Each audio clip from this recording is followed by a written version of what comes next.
नमस्कार माझ्या बालमित्रांनो, कशा आहात तुम्ही? मजेत ना? मी आहे शालिनी हुबळीकर आणि माझ्या चॅनलमध्ये तुम्हा सर्वांचं खूप खूप स्वागत आहे. तर आज मी तुम्हाला शिकवणार आहे इतिहास व नागरिक शास्त्र इयत्ता 7वी या विद्यार्थ्यांसाठी तुमचा जो 8वा धडा आहे आदर्श राज्यकर्ता. तर आज हा धडा मी तुम्हाला एक्सप्लेन करणार आहे. तर तुम्हाला तर माहितीच आहे, जेव्हा मी तुम्हाला धडा एक्सप्लेन करते त्यावेळी तुम्ही हातामध्ये पुस्तक घेणार आणि काय घेणार? पेन्सिल. शाबाश, हुशार झालाय ना तुम्ही माझ्या बरोबर राहून. ओके, चला मग आता आपण सुरुवात करूया धडा शिकायला. ठीक आहे. तर 8वा धडा आहे आदर्श राज्यकर्ता. ओके, तुम्हाला समजलं पाहिजे आणि मी जसं वाचन करते तशाच प्रकारे वाचन करायचा सराव घरात तुम्हाला करायचा आहे. कारण की परीक्षेमध्ये तुम्हाला फक्त खालील स्वाध्यायामधील प्रश्नांची उत्तरं येणार नाहीत, तर धड्यांमध्ये जे असतात ना इम्पॉर्टंट, ते तुम्हाला त्याच्यामधलेही प्रश्नांची उत्तरं लिहावी लागतील. त्यामुळे आपल्याला धडा माहीत असणं खूप गरजेचं आहे. ओके, तर धड्यांचं वाचन करत राहा. ठीक आहे. आणि मी हे जे असं वाचून दाखवते ना तुम्हाला, त्या हिशोबाने जर तुम्हाला काही अडचण येत आहे वाचनामध्ये तर तुम्ही माझे धडे बघू शकता. आणि मी कशा प्रकारे वाचन केलं आहे बघा, किती झूम केले मी आता तुमच्यासाठी, हो की नाही? तर तुम्हाला ते वाचता यावं आणि समजावं, ह्या मागचं हेच उद्देश आहे. ठीक आहे. आणि नवीन आहात तुम्ही चॅनलवर, लवकर सबस्क्राईब करा, बेल आयकॉन टॅप करा, कारण की आपले पुढचे व्हिडिओ खूप महत्वाचे आहेत. टॉपर बनायचं आहे ना तुम्हाला? हा, मग लवकर करा. ठीक आहे. तर आता माझ्या विद्यार्थ्यांना मी शिकवत आहे, त्याबरोबर मी बोलली तसं मला स्पेशल वेळ नाही भेटत, म्हणून मी आता त्यांना शिकवतानाच तुम्हालाही शिकवणार आहे. ठीक आहे. तर स्वराज्य स्थापनेपूर्वी महाराष्ट्रावर आदिलशाही, सिद्धी, पोर्तुगीज आणि मुघल या सत्तांचे वर्चस्व होते आणि हा प्रश्न परीक्षेमध्ये विचारला जातो. ठीक आहे. काय येतो प्रश्न? स्वराज्य स्थापनेपूर्वी महाराष्ट्रावर कोणाच्या सत्तांचे वर्चस्व होते? तर त्याचं उत्तर आहे हे. ठीक आहे. 99% हा प्रश्न परीक्षेमध्ये विचारलाच जातो, लक्षात ठेवा. ठीक आहे. तर स्वराज्य स्थापनेपूर्वी म्हणजे शिवाजी महाराज आपल्या महाराष्ट्राचे राजा होण्याच्या पूर्वीची ही गोष्ट आहे. ठीक आहे. तर त्यावेळी आदिलशाही, सिद्धी, पोर्तुगीज आणि मुघल या सत्तांचे वर्चस्व होते. या सत्तांविरुद्ध शिवाजी महाराजांनी संघर्ष केला. आता बघा, स्वराज्य स्थापनेपूर्वी शिवाजी महाराजांनी कोणत्या सत्तांविरुद्ध संघर्ष केला, असाही प्रश्न तुम्हाला परीक्षेमध्ये विचारला जाऊ शकतो. तर त्याचं उत्तर हेच येणार आहे. समजलं? 4 नावं लक्षात ठेवा: आदिलशाही, सिद्धी, पोर्तुगीज आणि मुघल. ह्यांचं वर्चस्व म्हणजे ह्यांचा अधिकार होता. ठीक आहे. असं. तर हे सर्व प्रकारच्या प्रतिकूल परिस्थितीस सामोरे जाऊन, प्रतिकूल म्हणजे कठीण परिस्थिती, प्रतिकूल म्हणजे कठीण परिस्थितीस सामोरे जाऊन त्यांनी स्वतंत्र व सार्वभौम असे स्वराज्य स्थापन केले. ठीक आहे. या स्वराज्याच्या राज्य कारभाराची व्यवस्था लावून दिली, स्वराज्याचे सुराज्य केले. आता बघा, ह्या लोकांशी लढा देऊन, कठीण संघर्ष करून शिवाजी महाराजांनी आपल्या स्वराज्याचे स्थापन केले. ठीक आहे. आता नुसतं राजा झालं तर झालं का काम आपलं? नाही. राजा झाल्यानंतर किती जबाबदारी वाढली त्यांची. प्रजेला बघा, सैनिक बघा, उलट बाहेरच्या शत्रूंशी पण आपल्या राज्याला वाचवा. आणि राजा का बनले? ते त्यांना आवड होती का? हा, मी महाराष्ट्रासाठी एवढं सगळं केलं तर मीच राजा झाला पाहिजे. जसं वर्गात तुम्ही स्वतःला हुशार समजता, मीच मॉनिटर व्हायला पाहिजे, असं वाटतं ना तुम्हाला? पण शिवाजी महाराजांचं असं होतं का? का राजे झाले ते शिवाजी महाराज?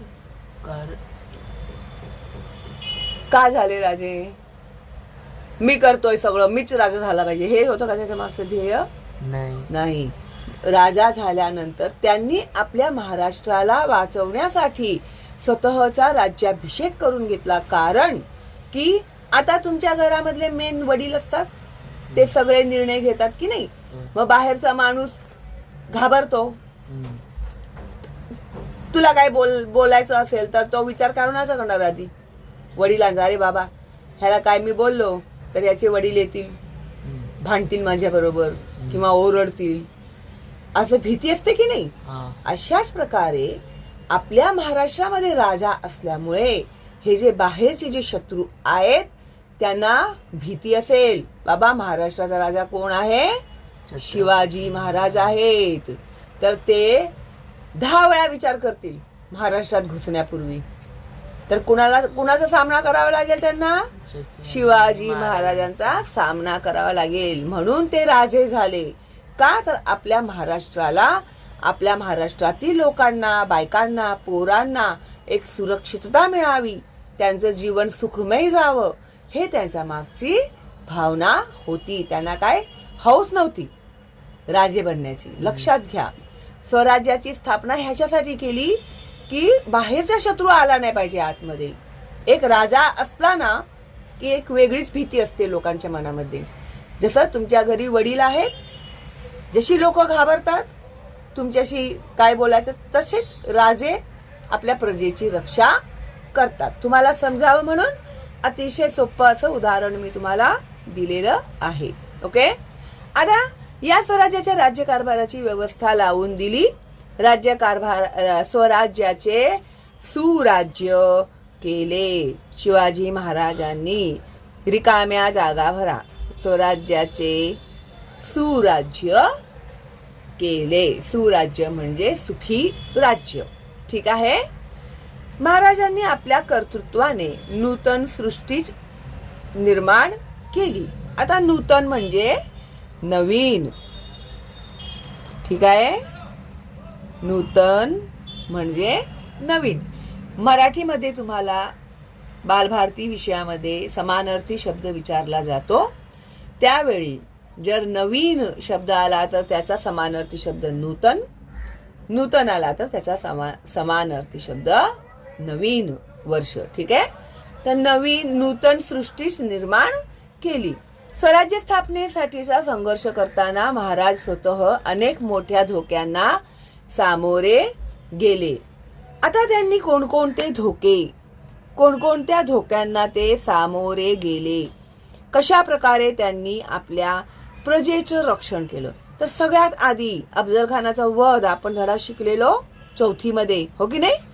अफजल खान भेटीचा प्रसंग, पन्हाळ्याचा वेढा, शाहिस्ते खानावरील छापा, आग्र्यातून करून घेतलेली सुटका, हे सर्व प्रसंग मोठ्या जोखमीचे होते.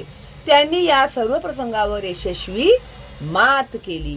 मात करणे म्हणजे त्याच्यातून सुरक्षित बाहेर पडणे. ठीक आहे. आलेल्या संकटावर मात करणे म्हणतात त्याला. ठीक आहे. त्यातून ते सुखरूपपणे बाहेर पडले. हे सगळं करताना त्यांचाही जीव जाऊ शकला असता की नाही.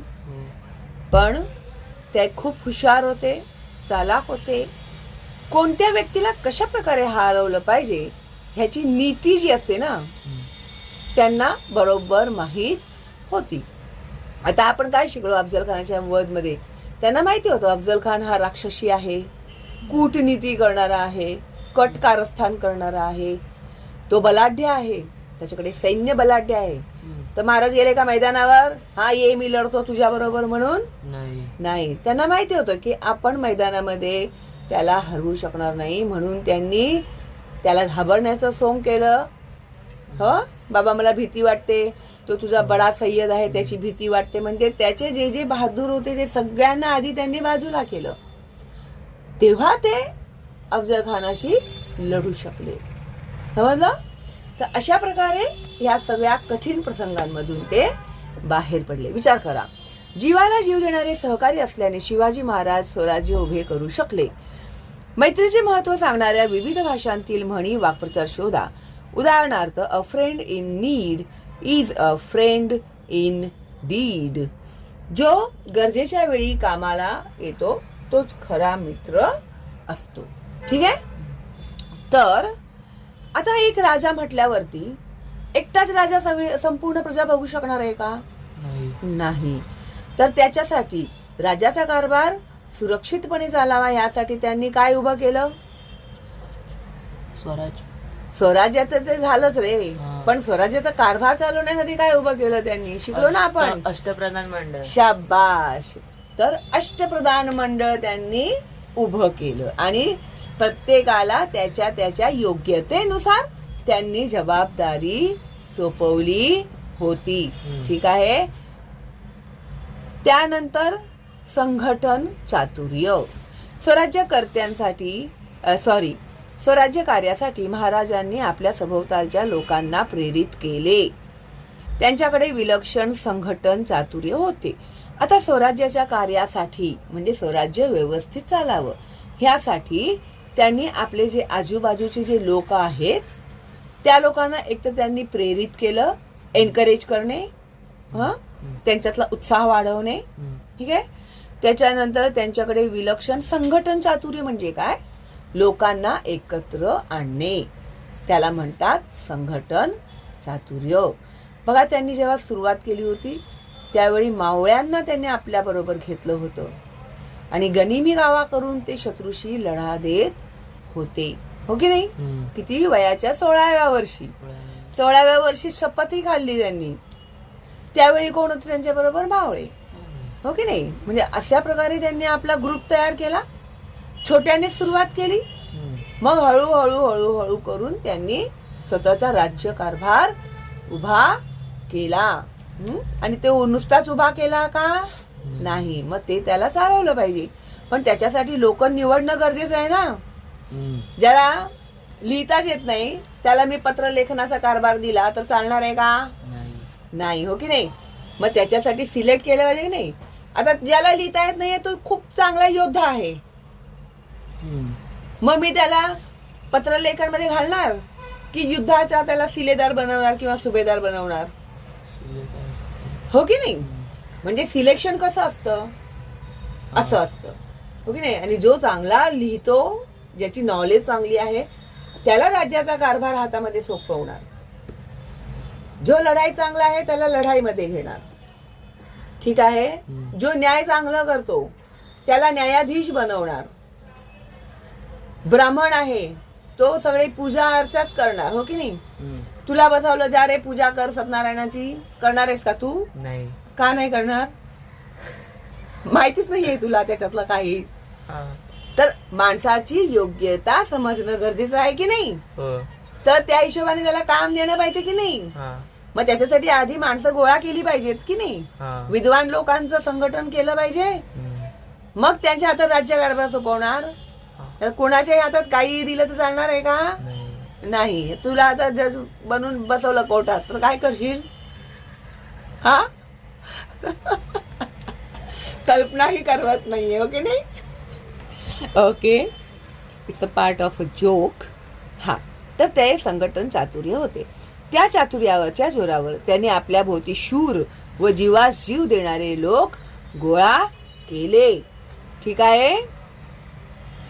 त्यांच्याकडे हे जर प्रश्न परीक्षेत आलं ना तर शिवाजी महाराजांकडे संघटन चातुर्य होते.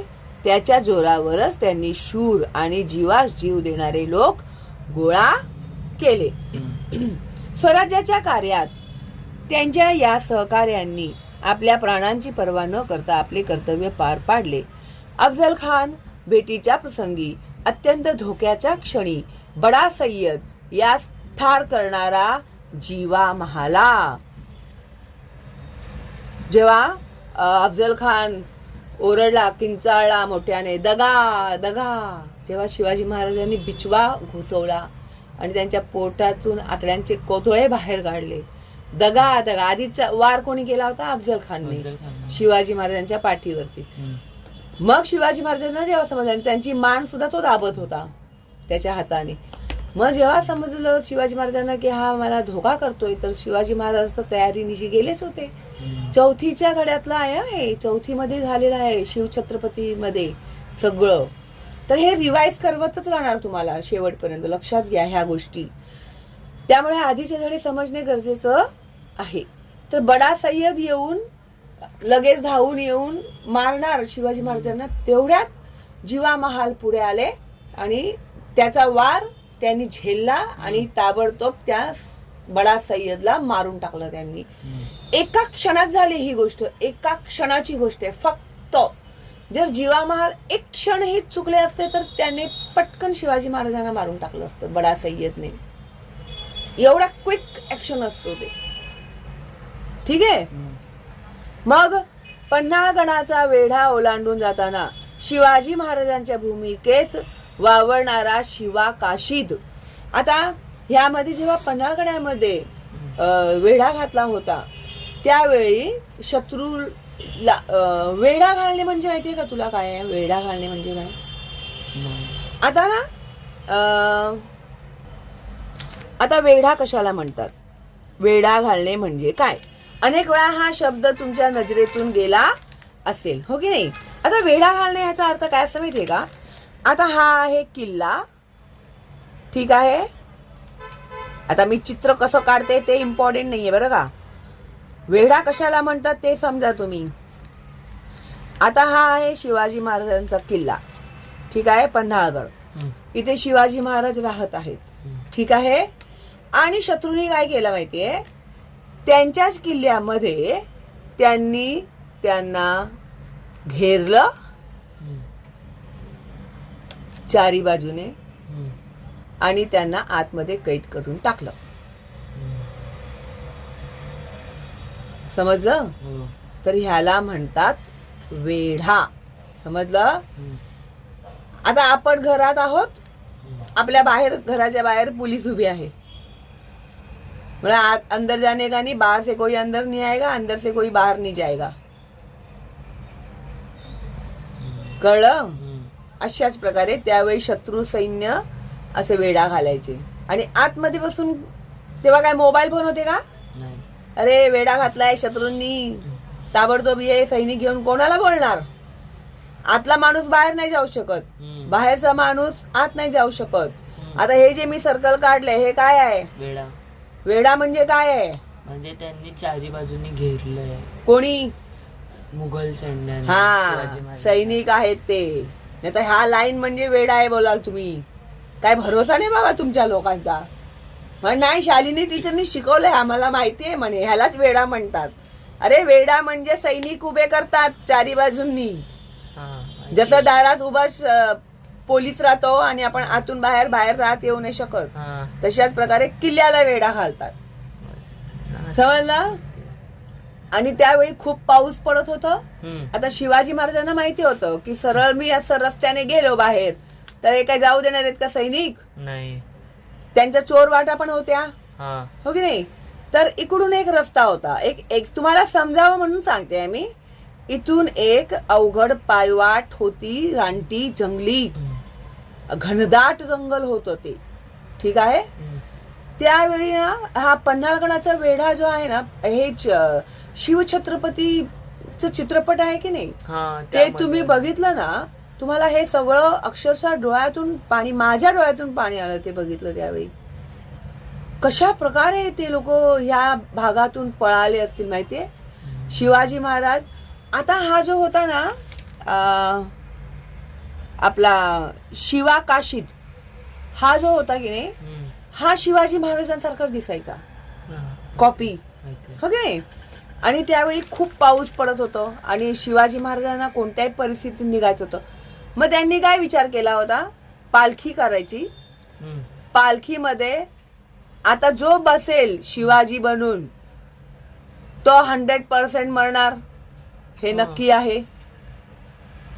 शत्रू पकडणारच त्यांना समोरून गेले तर, हो की नाही? कोण तयार होणार बाबा आपलं जीव द्यायला, असा प्रश्न उभा होता.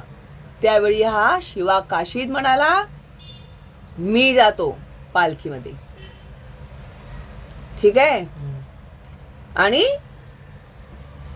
तो इकडनं गेला पालखीमधून. आणि हे सगळं काय होतं, फसवण्यासाठी होतं शत्रूला. आणि ओरिजिनल जे शिवाजी महाराज होते, हे जे मागचं जे रस्ता होता की नाही जंगलाचा, त्या रस्त्यातून ते गेले पालखीमधून. आणि ही वाट एवढी अवघड होती, जंगली जनावरांनी भरलेलं, शिवाय ते पाऊस खूप पडत होता. आणि त्याच्यामध्ये ते काय म्हणतात त्याला, ते पायाला चिटकतात ना, ते रक्त शोषून घेतात, ते काय म्हणतात त्याला, आत्ता आठवत नाही मला या मोमेंटला. गोचीड नाही, गोचीड कुत्र्याच्या अंगावर असते, ते काय आहे आठवत नाही मला. तुम्हाला आठवलं ना मुलांनो? बघूया कोण सगळ्यात आधी याचं मला उत्तर देतो. ठीक आहे, तर त्याचं नाव मला कमेंटमध्ये पाठवा. अशा प्रकारे शिवाजी महाराज इकडनं गेले आणि हा जो होता शिवा काशीद आहे की काशीद, हा काशीद, ह्याला पकडलं. शिवाजी पकडला गेला म्हणून त्यांना आधी खुशी झाली, सैनिक रिलॅक्स झाले. मग नंतर समजलं की दगा धोका, हा तर नकली शिवाजी आहे. मग ताबडतोब त्याचं मुंडकं त्यांनी तिकडे उडवून टाकलं. ठीक आहे. आणि कोणीही सैनिक पकडला गेला तर त्याची बिशात की तो एक शब्दही शिवाजी महाराजांचं विचारतात ना, काय आहे बोल, पुढचं प्लान काय आहे बोल, एक शब्दही बोलणार नाही. ते जीव देतील पण एकही शब्द त्यांना कळणार नाही की काय प्लान चाललंय शिवाजी महाराज. एवढे ते विश्वासू होते त्यांचे सैनिक, समजलं? त्याला संघटन चातुर्य म्हणतात, समजलं का? विश्वास संपादन करणे.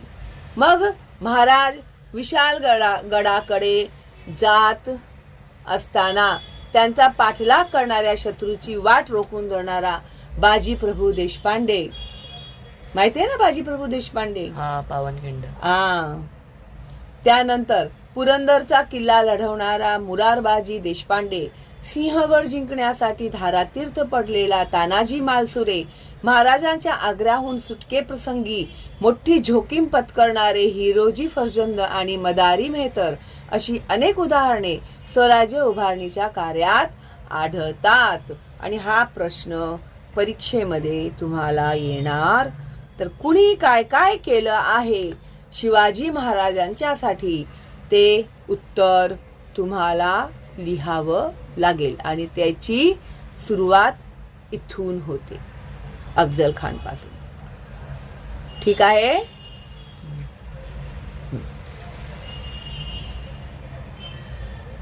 त्यानंतर महाराज आपल्या सहकार्यांची काळजी घेत असत.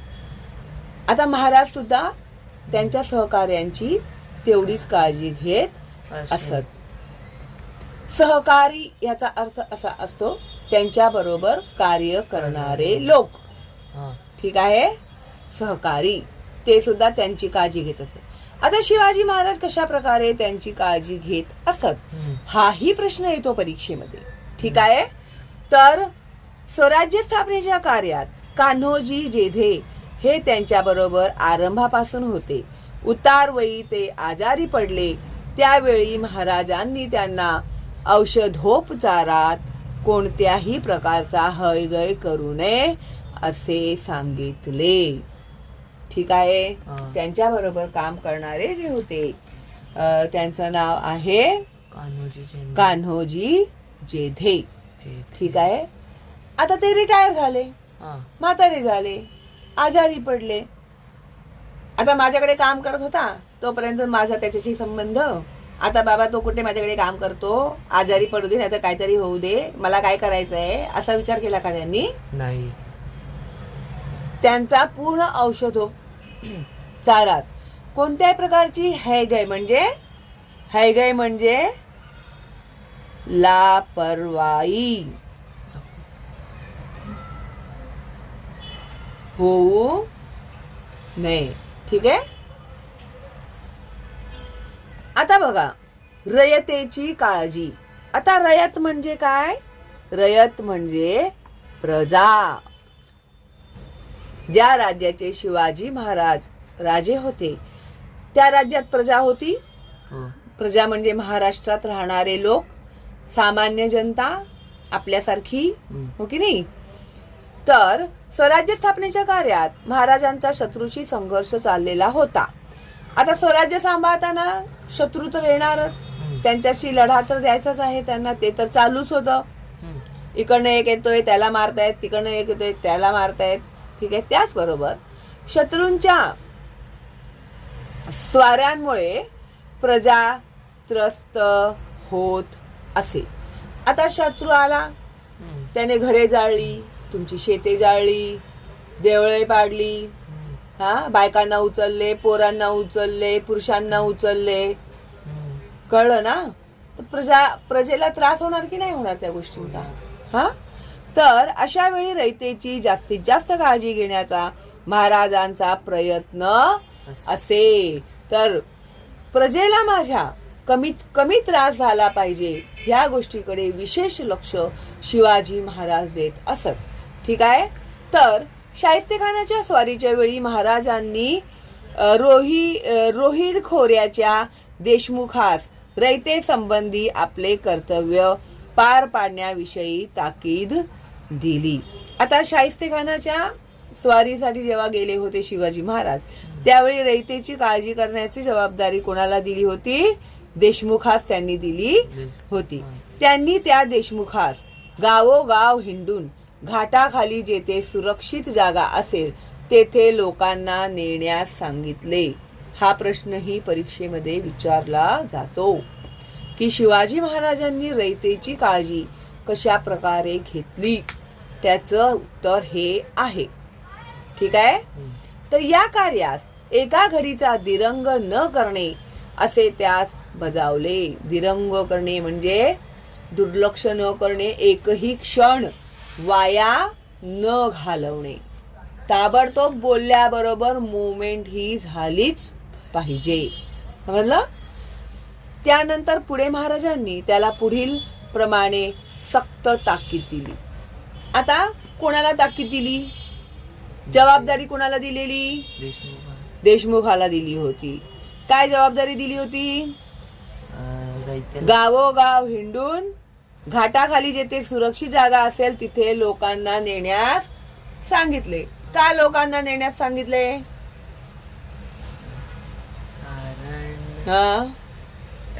ते शत्रू लोक त्यांना त्रास देत होते, हो की नाही? प्रजेला त्रास देत होते. हे जे काही संघर्ष होत होता त्याच्यामध्ये प्रजेला खूप त्रास होत होता, म्हणून त्यांना सुरक्षित ठिकाणी हलवण्याची जबाबदारी शिवाजी महाराजांनी देशमुखास दिली.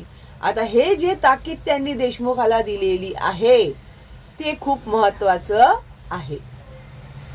जर रयतेची अशी काळजी घेतली नाही तर मुघल सैन्य येईल, लोकांना कैद करेल आणि त्याचे पाप तुमच्या माथी बसेल. आपल्या सैनिकांकडून रयतेला त्रास होऊ नये अशी काळजी महाराज घेत असत. आपल्या सैनिकांकडूनही जनतेला त्रास होता कामा नये ह्याचीही काळजी शिवाजी महाराज घेत असत. तर काही सैनिक काय असतील? एक उदाहरण देते मी समजण्यासाठी म्हणून. आता गेले सैनिक आहे, बाजारात गेले, आता एक फळ विकतोय, प्रजेचा माणूस गेला आणि त्याने असे थैलीमध्ये फळं भरली, घेतला आणि निघून गेला आणि त्याचा मोबदला नाही दिला. हा त्रासच झाला ना सैनिकांकडून. आता राजाचा सैनिक म्हटल्यावर तो काय बोलू शकतो का? नाही बोलू शकत समोरचा माणूस. तर ह्या अशा प्रकारच्या गोष्टी सुद्धा नाही झाल्या पाहिजेत. ह्या गोष्टींवर सुद्धा शिवाजी महाराजांचं पूर्ण लक्ष होतं की आपल्या पोझिशनचा फायदा कुणीही घ्यायचा नाही. कोणत्याही परिस्थितीत प्रजेला त्रास होता कामा नये. आणि सगळीकडे त्यांचे जासूस फिरत असायचे. जर तू छावा पिक्चर बघितला असेल त्याच्यामध्ये बहिर्जी नाईक कसे ते जासूसी करत होते आणि कसे खडा माहिती म्हणजे एक एक माहिती ते आणून द्यायचे शिवाजी महाराजांना, वेस पालटून कळलं. आता लष्कर विषयी धोरण. आता लष्कर म्हणजे सैनिक वगैरे असतं की नाही. आता प्रत्येकावर लक्ष ठेवलं पाहिजे, हो की नाही? त्याच्यासाठी त्यांनी ते अष्टप्रधान मंडळ उभं केलं होतं की नाही. पण असं पण नव्हतं की चल आता अष्टप्रधान मंडळ बघताय त्याचं काम, आपण निश्चिंत असं होतं का? नाही. नाही. जातीने शिवाजी महाराज प्रत्येक गोष्टीकडे लक्ष देत असत. सगळे आपापली कामं आपापली जबाबदारी व्यवस्थित पार पाडत आहेत की नाही ह्या गोष्टीकडेही ते बारीक लक्ष देत असत. समजलं? तर आता लष्कर विषयक धोरण काय होतं? महाराजांच्या लष्करात शिस्त कडक होती. हा खूप इम्पॉर्टंट आहे. IMP करून टाका पॅरेग्राफच. महाराजांच्या लष्कराची शिस्त कडक होती. तर महाराजांच्या लष्कराची शिस्त कडक होती. सैन्यास वेळच्या वेळी वेतन दिले जावे. वेतन म्हणजे पगार. शिवाजी महाराज आधी कसं होतं? जागीर वतने देत होते, पण त्यांनी ते सगळं पद्धत बंद केली. ते बोलले पगार द्यायचा सरळ महिन्याला. ठीक आहे. त्या वेळच्या वेळी त्या लोकांना वेतन दिले जावे याबाबत त्यांचा कटाक्ष होता. त्याच्यामध्ये दुर्लक्ष केलं नाही पाहिजे. ताकीद दिलेली होती एकदम की डेट टू डेट त्यांना पगार भेटलाच पाहिजे सैनिकांना. ठीक आहे. त्यांनी सैनिकांना वेतन रोख रकमेत देण्याची व्यवस्था केली.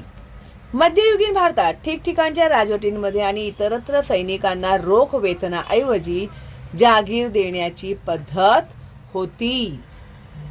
आताच बोलली ना मी, जागीर वगैरे द्यायचे, पण ती पद्धत बंद करून शिवाजी महाराजांनी पगार द्यायला सुरुवात केली, वेतन द्यायला सुरुवात केली. महाराजांनी ही पद्धत रद्द केली. हा प्रश्न येतो परीक्षेमध्ये. त्यांच्या मोहिमा जेव्हा शत्रूच्या प्रदेशात जात तेव्हा सैनिकांस जे काही मिळेल ते सर्व सरकारात जमा करण्यासंबंधी लष्करास ताकीद होती. आता एखाद्या शत्रूच्या प्रदेशात गेले, लढाई बिडाई केली, तिकडे लुटपाट केली, शत्रूचं सोना चांदी हिरे जे काही हत्यारे असतील जे काय भेटेल तिकडे, तर ते सैनिक लोकांनी घरी घेऊन जायचं का? नाही. तर एक एक वस्तू कुठे जमा करायची? सरकारात जमा करायची ताकीद त्यांना दिलेली होती. है ना? चलो लूट का माल है, आपण घर पे लेकर जाएंगे, नहीं, सरकार जमा होगी. मोहिमेमध्ये पराक्रम केल्याबद्दल सैनिकांचा मान सन्मान केला जात असे. लढाईत जे सैनिक मृत्यू पावत त्यांच्या कुटुंबियांच्या उदरनिर्वाहाची काळजी घेत असत. असं नाही की सैनिक मेला आता ते त्यांचं बघून घेतील असं होतं का शिवाजी महाराजांचं? नाही. तर त्यांचं पूर्ण फॅमिलीची जबाबदारी. उदरनिर्वाह म्हणजे त्यांचं राहणं खाणं पिणं कपडे लत्ते प्रत्येक गोष्टीची, त्यांच्या मुलांची बायकांची त्यांच्या घरातील वडीलधाऱ्या लोकांची सगळ्यांची काळजी शिवाजी महाराज घेत असत. समजलं? त्यानंतर जखमी सैनिकांचीही काळजी घेत असत. लढाईत शरण आलेल्या किंवा कैद झालेल्या शत्रू सैनिकांना ते चांगली वागणूक देत असत. आता बघ, सगळ्यात महत्वाचं आहे हे. आता लढाई करताय तुम्ही शत्रूशी, तर एखादा जो सैनिक असतो ना तो काय बोलणार की मी तुम्हाला शरण जातो, तुम्ही मला मारू नका. तो आला, त्याने सरेंडर केलं, त्याला पकडलं शिवाजी महाराजांच्या सैनिकांनी, त्याला घेऊन आले कैद करून. ठीक आहे त्या सैनिकाला. तर आता त्या शत्रूच्या सैनिकांना सुद्धा शिवाजी महाराज चांगल्या प्रकारे वागणूक देत असत. जरी ते कैदी असले तरी त्यांना खाणं पिणं राहणं त्यांची सगळी व्यवस्था शिवाजी महाराज बघत असत. कळलं ना? पण छावा चित्रपटामध्ये जेव्हा त्यांनी आपल्या संभाजी महाराजांना कैद केलं होतं त्यावेळी त्यांनी त्यांची काय अवस्था केली, किती ते निर्दयीपणे वागले होते. जर बघितला असेल ना पिक्चर, बघितलायस का तू पिक्चर? कसं वागले त्यांनी, किती त्रास दिला त्यांना, दिला की नाही? थोडी पण जाणीव नव्हती त्या लोकांना ह्या सगळ्या गोष्टींची. ठीक आहे. तर शत्रू सैनिकांना सुद्धा ते चांगली वागणूक देत असत. नाही, शेवटी ती माणसंच आहेत ना. हा. कळलं? माहित आहे का तुम्हाला, पीक लावणी संचनी उगवणीच्या काळात युद्धाला तोंड फुटले तर शेतकऱ्यांच्या दैन्याला काही पारावार राहत नसे. आता पीक लावायचं असतं पावसाळ्याच्या आधी वगैरे, हा. त्यावेळी जर समज सैनिकाचा हल्ला झाला हा. तर आता पीक बियाणं वगैरे घालायचं टाइम आहे हम्म. आणि त्याच वेळी जर शत्रूचा हल्ला झाला तर मग तो बिचारा शेती कसं करणार? तो त्याचा जीव वाचवणार की शेती करणार? शेती. हा, जीव वाचवणार की नाही? हा. आता त्याची अवस्था बेकार झाली की नाही? हा. तर सैन्याच्या हालचाली पेरणीच्या कामात आड तर येतच, पण सैनिक उभी पिकेही काही वेळा कापून नेत अथवा नष्ट करत, किंवा उभी असलेली पीक हम्म. शत्रू सैनिक यायचं इथं कापून घेऊन जात असे, नष्ट करत असे, जाळून टाकत असे, हम्म. काही करू शकतात ना शत्रू. नासाडीच करायची आहे ना त्या लोकांना. ठीक आहे. तर शेतकऱ्यांची घरे लुटत, हा. त्यांच्या घरामध्ये घुसून धान्यांच्या गोण्या उचलून नेत, सामान सुमान काय आहे ते सगळं उचलून नेत. आपल्या सैनिकांना अशा कृत्यापासून परावृत्त करावे असे आदेश महाराजांनी अधिकाऱ्यांना दिले होते. हा, म्हणजे हे कसं, शत्रू सैनिक तर शत्रू आहेत, हम्म. पण आपले सैनिक सुद्धा जर अशा प्रकारचा व्यवहार करत असतील तर त्या लोकांनाही अशा प्रकारचा व्यवहार प्रजेशी करता कामा नये. ठीक आहे. यासाठी त्यांनी अधिकाऱ्यांना आदेश दिलेले होते की आपल्या सैनिकाने सुद्धा, आपलं राज्य आहे म्हणून काय झालं, शेतकऱ्यांशी अशा प्रकारे व्यवहार करता कामा नये, याकडे विशेष लक्ष ते देत असत. समजतंय ना मी काय बोलते ते? हा. शत्रू तर बाहेरून आला तर तो त्रास देतोच, पण काय होतं कधी कधी आपले सैनिक सुद्धा असं वागतात त्या लोकांशी. हम्म. आताच मी उदाहरण दिलं होतं ना तुला, फळवाला आहे, हा. त्याने थैली घेऊन गेला आणि भरून निघून गेला. तर इकडेही लक्ष असायचं शिवाजी महाराजांचं की आपले सैनिक तरी प्रजेबरोबर गैरवर्तन करत नाहीयेत ना, याकडेही शिवाजी महाराज लक्ष देत असत. ठीक आहे.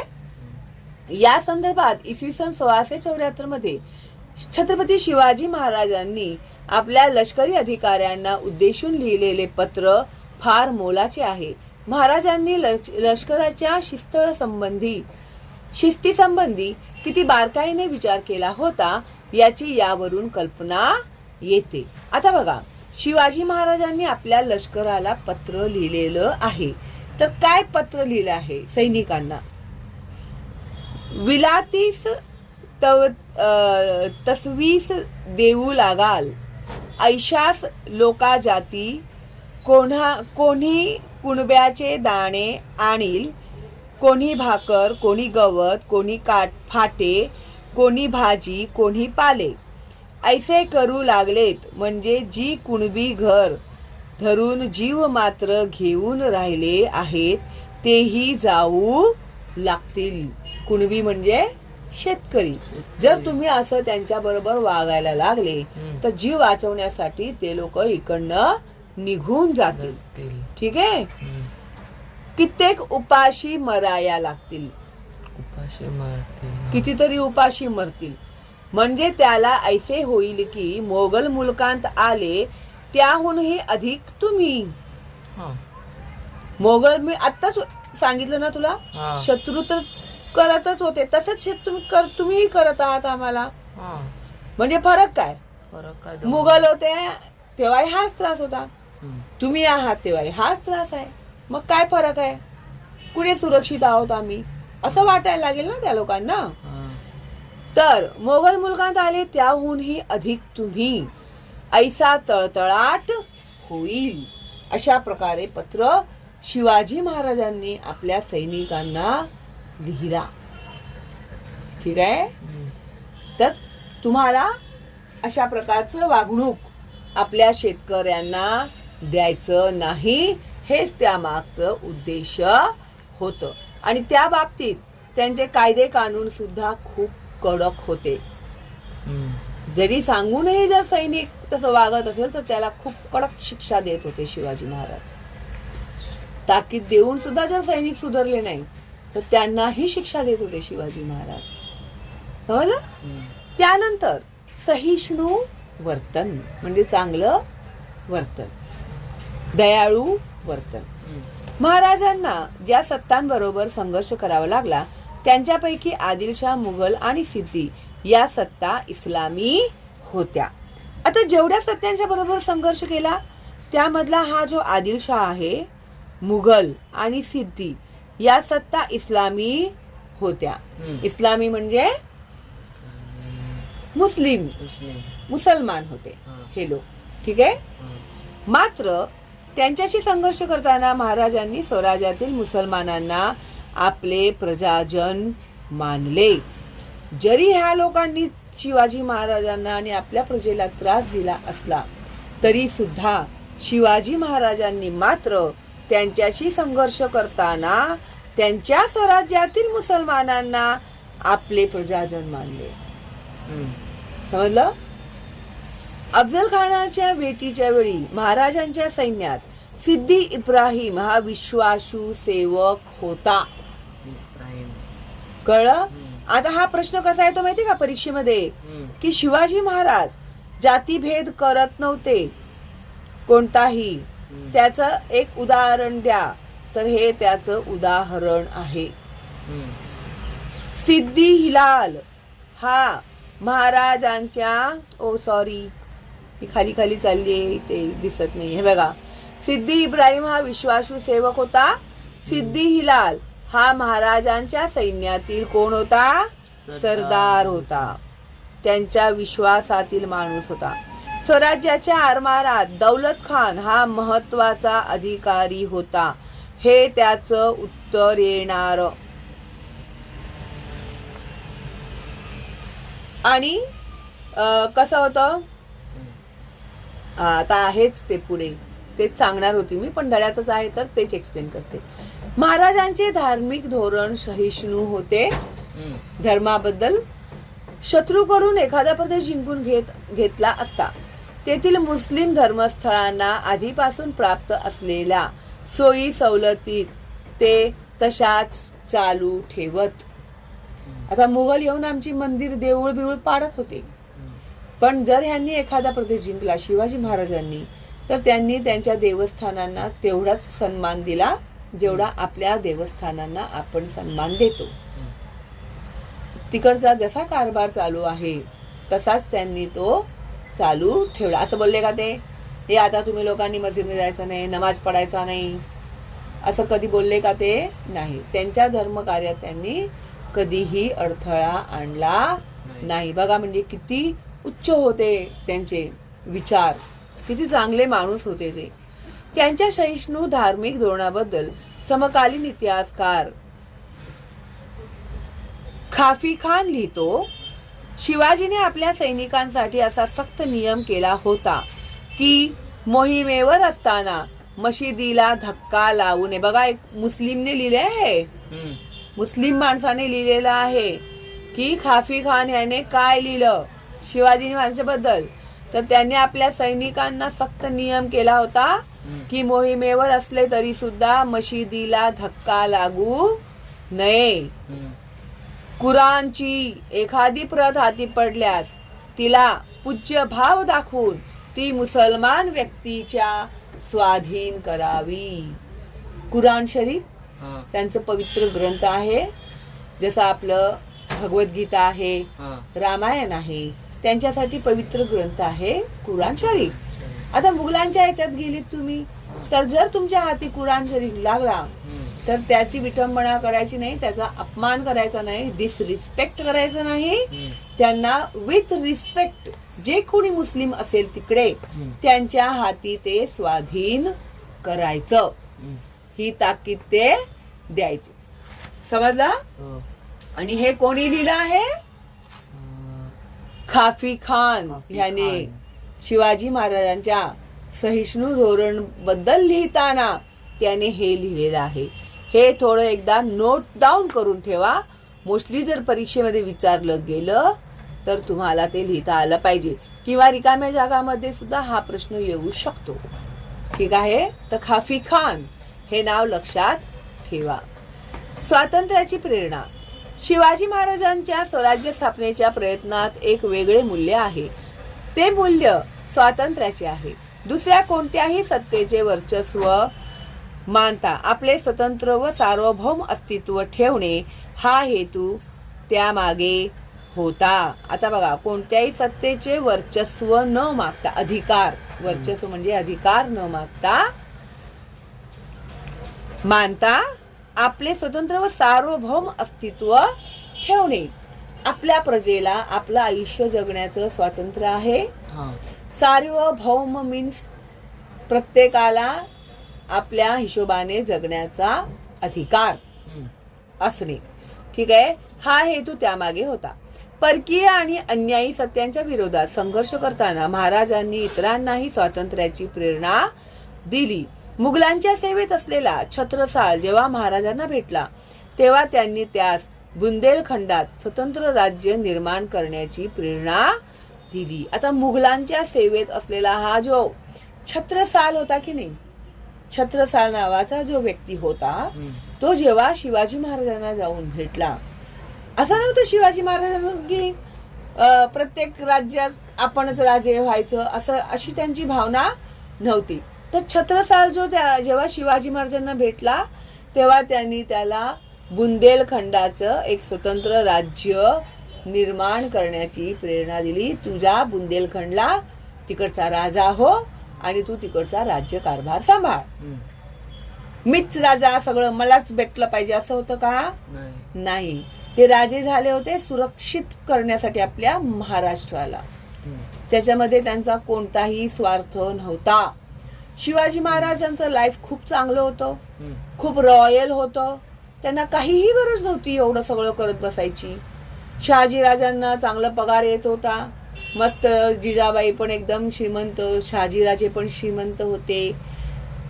काय नको होतं शिवाजी महाराजांना? काय नको होतं शिवाजी महाराजांना? म्हणजे दुसऱ्या देशातले येऊन आपल्या गुलामगिरी नको होती. गुलामगिरी. आपल्याच घरात येऊन लोक आपल्याला गुलाम बनवतात. तुझ्या घरात घुसून मी तुला गुलाम बनवलं तर चालेल का तुला? मग त्या वयामध्ये शिवाजी महाराजांना हे सगळं समजत होतं. लक्षात घ्या तुम्ही की आपल्या महाराष्ट्रामध्ये बाहेरचे लोक येतात, आपल्या बायकांना पोरांना उचलून नेत आहेत, आपल्यालाच त्यांनी आपल्याच घरात गुलाम करून ठेवलेला आहे. तर ह्या गुलामगिरीतून आपली सुटका झालीच पाहिजे. नाहीतर ते तर आरामात खाऊन पिऊन लग्न बिग्न करून आरामात राहू शकले असते. ते त्यांना काय गरज पडली होती एवढी मगजमारी करायची? होतं ना त्यांच्याकडे सगळं. मग हेच विचार करण्याची पद्धत, त्यांना जिजाबाईंनी दिलेले संस्कार. समजलं? शहाजीराजांची ही अशीच इच्छा होती की शिवाजी महाराजांनी स्वतःचं राज्य उभारलं पाहिजे. ह्या भले ते त्या लोकांच्या शत्रू मध्येच होते, कारण की पर्याय नव्हता, पण त्यांनी आपल्या मुलाची जडणघडण अशी केली की त्याने अशा प्रकारचं काहीतरी ऍक्शन करावं की आपल्याला स्वातंत्र्य भेटलं पाहिजे, स्वराज्याची स्थापना झाली पाहिजे. आणि ह्याचं बीज पेरायची सुरुवात केली होती जिजाबाईंनी. शहाजीराजांनी सगळं शिक्षण दिलं होतं त्यांना. वयाच्या 7व्या वर्षापासून त्यांचं काहीतरी ते एज्युकेशन स्टार्ट झालं होतं. कोण होते त्यांचे गुरु त्यांना शिकवणारे? शिवाजी महाराजांना दादोजी कोंडदेव होते. ठीक आहे. विसरा, पुढचं पाठणी मागचं सपाट, असंच करत राहावा. ठीक आहे. महाराजांच्या कार्याची थोरवी. महाराजांनी अनेक शत्रूंशी संघर्ष करत करत स्वराज्याची स्थापना केली. ही कृतीच त्यांचे युगप्रवर्तक सिद्ध करते. परंतु या कृतीखेरीज त्यांच्या व्यक्तिमत्वामध्ये इतरही अनेक सद्गुणांचा समुच्चय आढळतो. म्हणजे जरी त्यांनी दुसऱ्या राज्यांवरती आपलं वर्चस्व स्थापित केलं तरी सुद्धा त्याच्यामध्ये सुद्धा त्यांचा ते किती सद्गुणी होते हे आपल्याला दिसून येतं. युगप्रवर्तक कत्व सिद्ध करणे म्हणजे एका युगाचं परिवर्तन करणे. कळलं ना? जे गुलामगिरीने हाल अपेष्टेमध्ये सगळे जगत होते त्याच्यामध्ये पूर्णपणे त्यांनी परिवर्तन आणलं आणि प्रजा सुखी झाली. जर शिवाजी महाराज अजून काही वर्ष जगले असते ना तर हे ब्रिटिश आलेच नसते आपल्या देशामध्ये. त्यांना बरोबर माहिती होतं की हे व्यापाराच्या नावाखाली आपल्या भारतात घुसण्याचा प्रयत्न करत आहेत. कारण की जगामध्ये सगळ्यात सोना नाण्यांनी समृद्ध असं भारत एकच होतं. हिरे, माणिक, मोती, सोन्याचा पिंजरा म्हणायचे भारताला. आणि हेच सगळं लुटण्यासाठी ना हे मुघल, ब्रिटिश, पोर्तुगीज, फ्रेंच हे सगळे आपल्या देशामध्ये येत आणि हे शिवाजी महाराज ओळखून चुकले होते की ह्या लोकांचं इकडे येण्यामागचं कारण दुसरं आहे, आपल्याला गुलाम बनवण्याचा ह्यांचा प्रयत्न सुरू ब्रिटिशांचा. मुघलांशी ते तर लढलेच ते, पण ब्रिटिश लोकही आपल्या देशात घुसण्याचा प्रयत्न करत आहेत ह्याचाही अंदाज शिवाजी महाराजांना आलेला होता त्यावेळी. समजलं का? म्हणून त्यांनी आरमार वगैरे सगळी तयारी केली होती, उभी केली होती. कळलं? पण ते आजाराने त्यांचा मृत्यू झाला. तर परंतु या कृतीखेरीज त्यांच्या व्यक्तिमत्वामध्ये इतरही अनेक सद्गुणांचा समुच्चय आढळतो. व्यक्तिमत्व म्हणजे पर्सनॅलिटी. ठीक आहे? एखादा प्रत्येक व्यक्तीचं एक व्यक्तिमत्व असतं ना. कुणाचं वाईट असतं, कुणाचं चांगलं असतं. ठीक आहे? आता हे आतंकवादी हे वाईट व्यक्तिमत्वाची लोक आहेत, वाईट स्वभावाची लोक व्यक्ती आहेत ते लोक, म्हणून ते लोकांचं नुकसान करत आहेत. पण आपले शिवाजी महाराज जे होते ते एक युग प्रवर्तक तर होतेच, शिवाय ते त्यांच्या व्यक्तिमत्वात अजूनही चांगल्या गुणांचा हे आढळतो. समुच्चय म्हणजे अनेक चांगले गुण त्यांच्यामध्ये आढळतो. महाराज अत्यंत बुद्धिमान होते.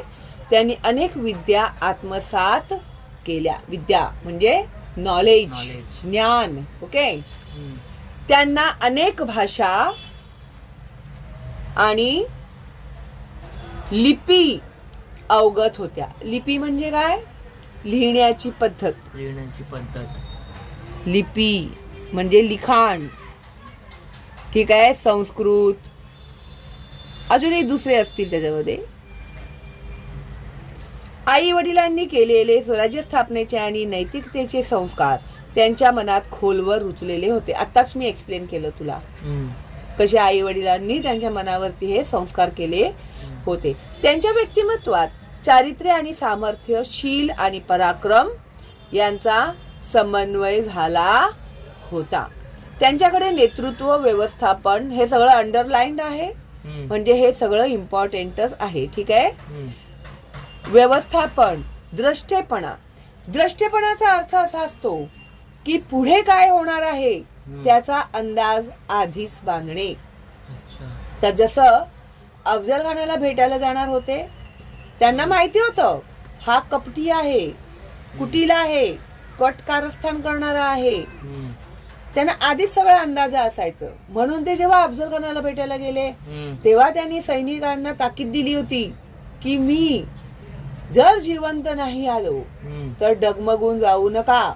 राजगद्दीवर संभाजीराजांना बसवा, मासाहेबांचा सल्ला घ्या आणि राज्यकारभार सुरळीत चालवा. ह्याचाही त्यांना अंदाज होता की ह्याच्यात माझाही जीव जाऊ शकतो. ठीक आहे? तर ते त्याला म्हणतात द्रष्टा. द्रष्टा म्हणजे जो पुढचा विचार आधीच करतो. जर तुम्ही द्रष्टे झालात आत्ता की भविष्यात तुम्हाला काय बनायचंय तर त्या हिशोबाने तुम्ही आज मेहनत करायला सुरुवात केली पाहिजे.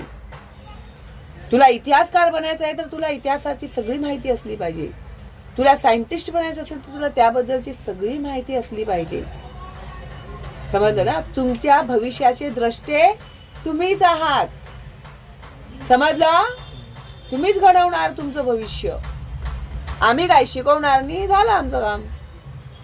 पण तुम्हाला खूप काम आहेत भविष्यात. राजकीय मुत्सद्देगिरी म्हणजे टिक्स अँड टॅक्स म्हणतात ना, एकदम असं लेचापेचा होऊन चालतं का? नाही, जशास तसे हम्म. वागलं पाहिजे.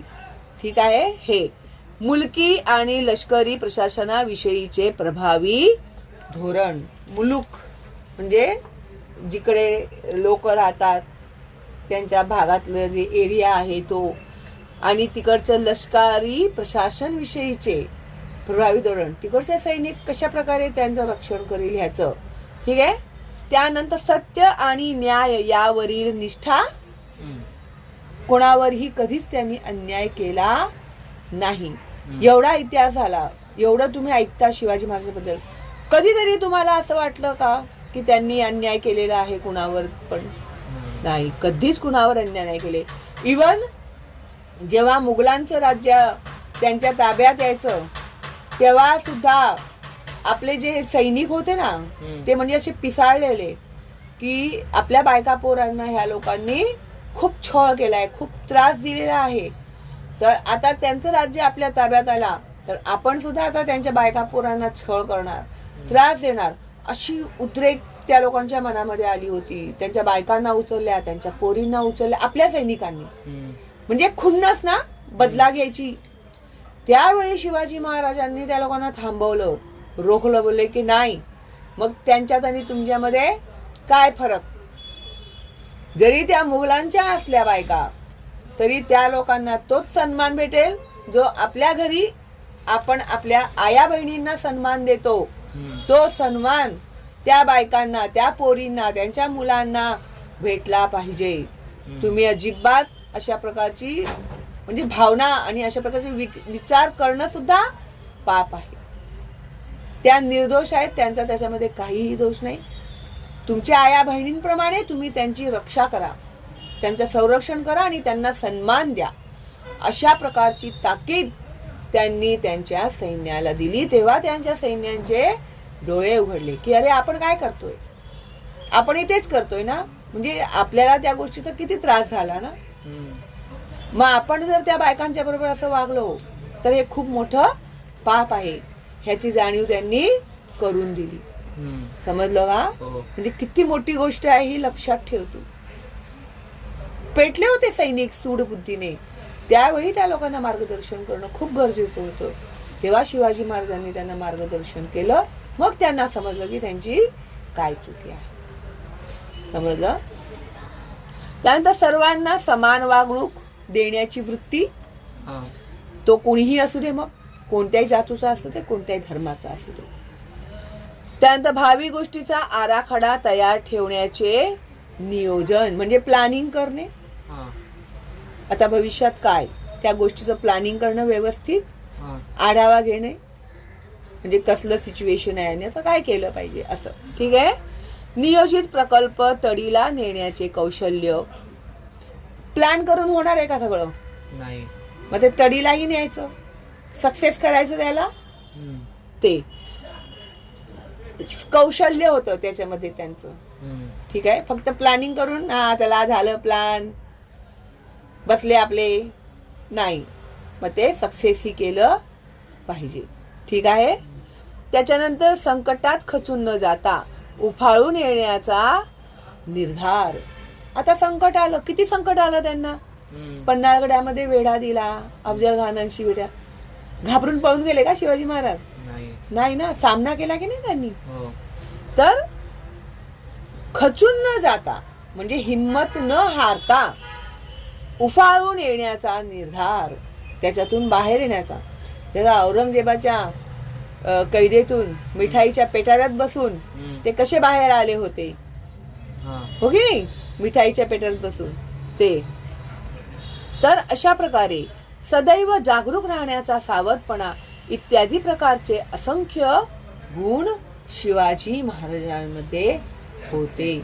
ठीक आहे. तर तुम्हाला जे आहे ना, थोडक्यात उत्तरे द्या, ह्याच्यामध्ये हा प्रश्न येणार.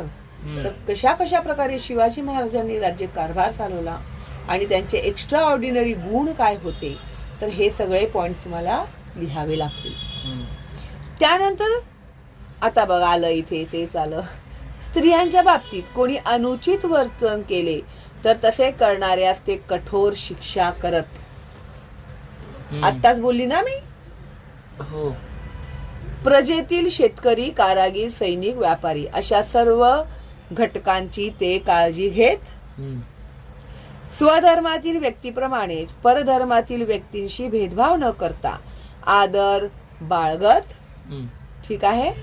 त्याच्यानंतर धर्मात गेलेल्या व्यक्तींना, परधर्मात गेलेल्या व्यक्तींना परत स्वधर्मात घेण्याला ज्या काळात विरोध होता त्या काळात त्यांनी अशा व्यक्तींना परत स्वधर्मात घेतले.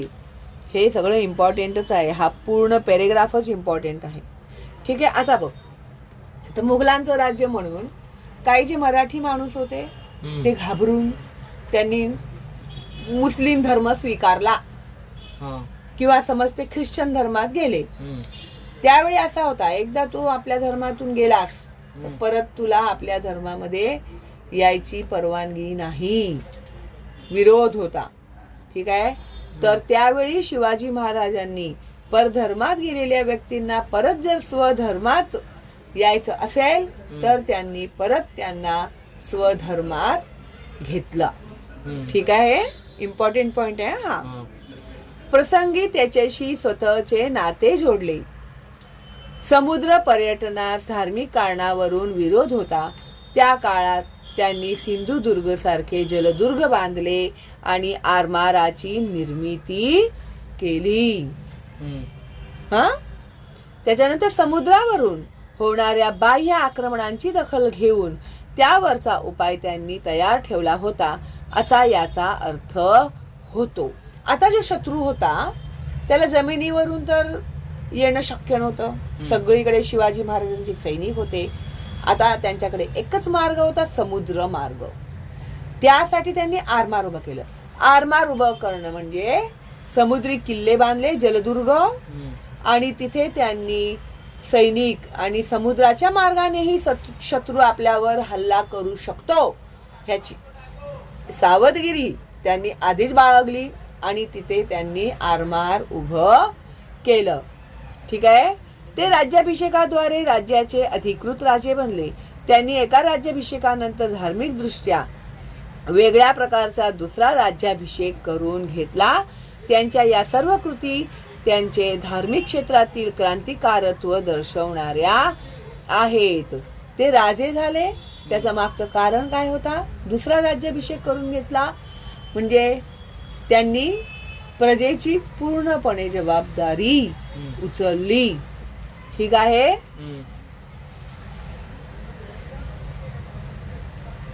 इकडे मोठ्या संकटांना धैर्याने आणि निर्भयपणाने सामोरे जाणे एवढेच त्यांचे मोठेपण नव्हते. त्यांना आपल्या स्वराज्याला नैतिकतेचा आणि गुणवत्तेचा आधार द्यायचा होता. प्रजा कशीही राहिली तर चालणार आहे का? नाही. ती चांगल्या प्रकारे राहिली पाहिजे, हाही होता. म्हणून महत्वाच्या गोष्टींप्रमाणे छोट्या छोट्या गोष्टींच्या बाबतीतही त्यांनी संबंधितांचा योग्य ते आदेश दिल्याचे आढळते. ठीक आहे. म्हणजे चांगल्या छोट्या छोट्या गोष्टींच्या बाबतही ते लक्ष देत होते आणि कुठे काही चुकी होत असेल तर ते बरोबर दुरुस्त करण्याचा आदेश ते देत होते. सैनिकांनी शेतकऱ्यांच्या शेतातील भाजी देखील जबरदस्तीने घेता कामा नये या अर्थाचा आदेश या दृष्टीने आदर्श आहे. त्यांनी झाडे तोडण्यावर घातलेली बंधनेही महत्वाची आहे. नॉर्मली एक्झाम मध्ये हा प्रश्न येतो. ठीक आहे. त्यानंतर विचार करा, वृक्ष संवर्धन करणे का गरजेचे आहे? हे तुम्हाला सायन्स मध्ये ही शिकवलेलं आहे. वृक्ष संवर्धन म्हणजे वृक्षांचं रक्षण करणे आणि जास्तीत जास्त झाडे लावणे का गरजेचे आहे. किल्ल्यावरील कचरा इकडे तिकडे कुठेही न टाकता परसात जाळावा आणि त्याच्या राखेवर भाजीपाला पिकवावा असा त्यांचा आदेश होता. आता किल्ल्यावरती फक्त राजेच राहत होते का? काम करणारी माणसं होती, सैनिक होते, कितीतरी लोक राहत होते किल्ल्यांमध्ये. मग कचरा होणार की नाही? मग तो कचरा इकडे तिकडे कुणीही टाकायचा नाही. ठीक आहे. आणि परसात जाळावा आणि त्याच्या राखेवर भाजीपाला पिकवावा. ते खत होतं ना, मग त्याचा भाजीपाला पिकवावा असा त्यांचा आदेश होता. ते राज्याची उभारणी करताना बारीक सारीक बाबींकडे किती लक्ष देत होते हे यावरून स्पष्ट होते. समजते ना? ते केवळ योद्धे नव्हते तर एका नव्या स्वतंत्र नीतिमान आणि सुसंस्कृत समाजाची निर्मिती करणारे शिल्पकार होते. शिवाजी महाराज कशाचे शिल्पकार होते तर ते एका नव्या स्वतंत्र नीतिमान आणि सुसंस्कृत समाजाची निर्मिती करणारे शिल्पकार होते. त्यांची थोरवी सर्वांगीण आहे. सांगा पाहू, तुमच्या परिसरातील कचऱ्याचे व्यवस्थापन कसे होते? कचऱ्याचे व्यवस्थापन करणाऱ्या यंत्रणेची नावे सांगा. आपल्या राष्ट्रीय चळवळीमध्ये महाराज हे एक मोठे प्रेरणास्थान होते. महात्मा ज्योतिराव फुले यांनी समतेच्या संघर्षामध्ये पोवाड्याद्वारे महाराजांची महती सांगितली आहे. रिकाम्या जागाभरामध्ये हा प्रश्न विचारला जातो. समजला? माहित आहे का तुम्हाला? महात्मा ज्योतिराव फुले यांनी छत्रपती शिवाजी महाराजांवर सन 1869 मध्ये एक पोवाडा केला. त्याचा काही भाग येथे दिला आहे. शिवाचा गजर जय नामाचा झेंडा रोविला, क्षेत्र्याचा मेळा माळ्याचा शिकार खेळला, माते पायी ठेवी डोई गर्व नाही काडीचा, आशीर्वाद घेई आईचा, आला बला घेई आवडता होतो जिजीचा, पवाडा गातो शिवाजीचा, कुळवाडी भूषण पवाडा गातो भोसल्याचा, छत्रपती शिवाजीचा. अशा प्रकारे त्यांनी पोवाडा लिहिला होता. लोकमान्य टिळकांनी शिवजयंती उत्सवाच्या माध्यमातून राष्ट्रीय जागृती केली. रिकाम्या जागा भरा. ठीक आहे? तर शिवजयंतीच्या उत्सवाच्या माध्यमातून राष्ट्रीय जागृती कोणी केली? एका वाक्यात येऊ शकतं किंवा रिकाम्या जागामध्ये सुद्धा येऊ शकतो. ठीक आहे? शिवचरित्राची महती सांगणारे पुस्तक लाला लजपतराय यांनी लिहिलेले आहे. हा पॅरेग्राफ इम्पॉर्टंट आहे. त्यानंतर तमिळ काव्याचे पितामह सुब्रमण्यम भारती यांनी शिवाजी महाराज हे आपल्या सहकार्यांना उद्देशून बोलत आहेत असा प्रसंग कल्पून काव्य रचना केली आहे. म्हणजे कविता तयार केली आहे. ठीक आहे? ते कसे पदोपदी मार्गदर्शन करायचे ना आपल्या लोकांना, त्याबद्दल त्यांनी कविता तयार केली आहे. विश्वकवी रवींद्रनाथ टागोर यांनी महाराजांवर एक दीर्घ कविता लिहिली आहे. महाराजांच्या राज्य साधनेच्या प्रयत्नांकडे ते थोर ध्येय साधनेचे प्रयत्न म्हणून पाहतात. सर यदुनाथ सरकार यांनी शिवाजी अँड हिज टाइम्स या ग्रंथात छत्रपती शिवाजी महाराजांच्या कार्याचा गौरव केला आहे. पंडित जवाहरलाल नेहरू यांनी महाराजांबद्दल असे म्हटले आहे की महाराज हे केवळ महाराष्ट्राचेच नव्हते तर ते साऱ्या राष्ट्राचे होते. त्यांचे आपल्या देशावर फार प्रेम होते आणि मानवी सद्गुणांचे ते साक्षात प्रतीक होते. प्रतीक म्हणजे उदाहरण. ठीक आहे? भारतातील सर्व भाषांमध्ये महाराजांची प्रेरणा आणि आदर्श सांगणारे साहित्य निर्माण झालेले आहे.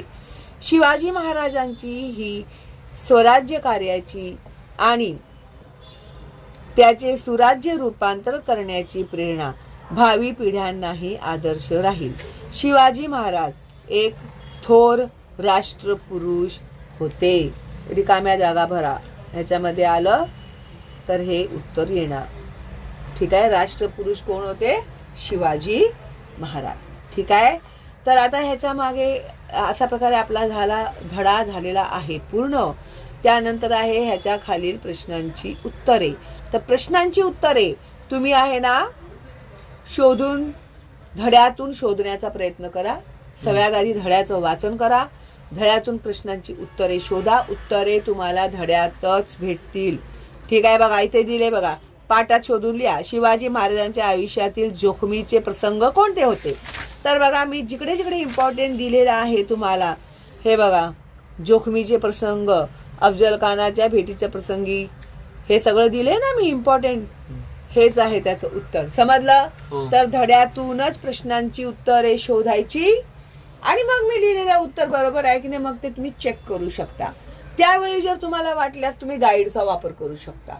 नाहीतर मुलं काय करतात, घेतलं गाईड, छापा, प्रश्न काय आहे माहिती नाही, उत्तर काय माहिती नाही, नुसतं वह्या भरण्याचं काम करत आहेत. मग परीक्षेमध्ये मार्क भेटतात 3, 4, 5. मग बोलणार, अरे मला एवढा कसं कमी मार्क पडला. अरे प्रश्न समजला नाही तर उत्तर काय खाक लिहिणार आहे तुम्ही, हो की नाही? त्यामुळे धडे वाचा, धड्यांचं वाचन करा, उत्तर धड्यातून शोधण्याचा प्रयत्न करा.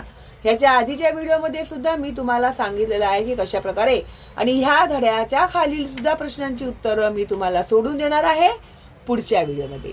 ठीक आहे, चला मग लाईक नाही केलं असेल तर करा आणि जास्तीत जास्त फॉरवर्ड करा, कारण की असे कितीतरी विद्यार्थी आहेत ज्यांना चांगल्या प्रकारे शिकवलेलं भेटत नाहीये. ठीक आहे, आणि मी स्वतः सुद्धा सर्च केलं आहे, कुठेही शिकवलेलं मला भेटलेलं नाही. म्हणून मी तुमच्यासाठी बघा आता 1 तासाच्या वर झाला, म्हणजे मी नॉन स्टॉप 1 तास बोलत आहे फक्त तुमच्यासाठी. ठीक आहे, चला ऑल दी बेस्ट तुम्हाला आणि बाय बाय.